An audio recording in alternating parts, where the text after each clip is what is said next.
lot of busts and a lot of European guys that you don't trust. Okay. Whoa! Woj, Josh Primo.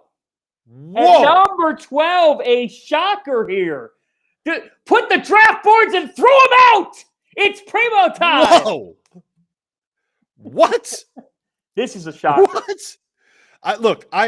I get it to a point. We're talking about a guy 6'5" with a 6'9" wingspan that shot it at 38% this past season. He is the youngest player in this draft. He was born 8 days before the cutoff. If his mother had given birth 8 days later, he would not be eligible for this draft. But I mean, look, he did not have any kind of performance on the ball this past season because Alabama had Javon Quinterly on that roster. They had Jaden Shackelford on that roster. They had Herbert Jones on that roster. He averaged 8.1 points and 3.4 boards. He took 4 mid-range jumpers this entire season. He took 15 shots off the dribble. You're drafting a guy that is this young, that shot 38% from 3 and averaged 8 points a game. 12th with all of the people on the roster. What is happening here? I think what I think happened.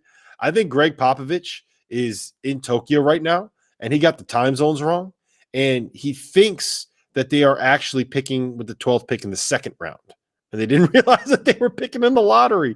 What the hell is happening, Fanta? Okay, either Greg Popovich is smarter than all of us, which he might very well be. I'm shocked by this pick. Our friends over at The Athletic had Josh Primo at number 29 on their consensus big board. That's Sam Vecenie, that's Mike Vorkunov, that's John Hollinger. Look, if there's anybody, and Woj is saying that Indiana is thrilled at the idea that Chris Duarte is available at number 13. The Pacers should be. We'll get to why Chris Duarte is a really, really good pick for the Pacers in our minds. Josh Primo, look, 6'5", 6'9", enormous hands, like you said. And as a guy who can handle the ball secondarily in an offense, he's someone who I would look at and say, okay, there's reason to believe that he could be a second ball handler on a team.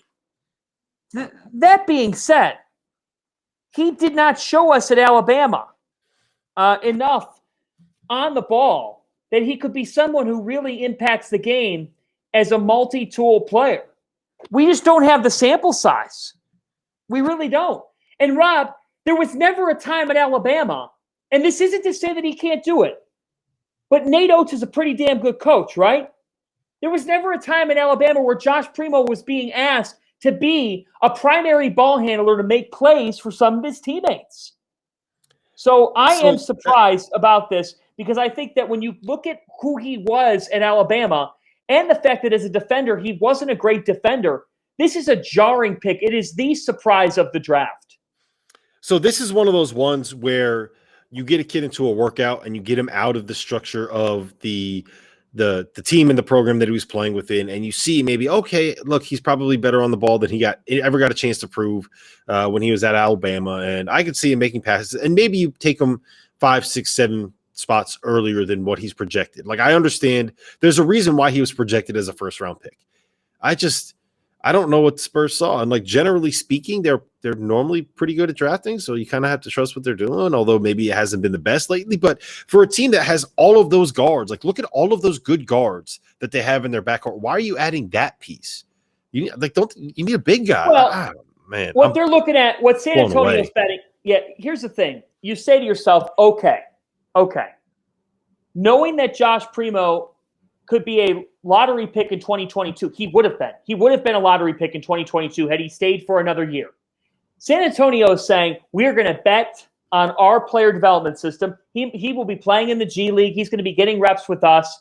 We're going to put him under our wing. And because we're in this position in the draft, we don't want to be this high again, but because we're in this position in the draft, we're going to bet on Josh Primo getting a lottery pick a year early, in the lottery, by the way, because nobody had Josh Primo going in the lottery.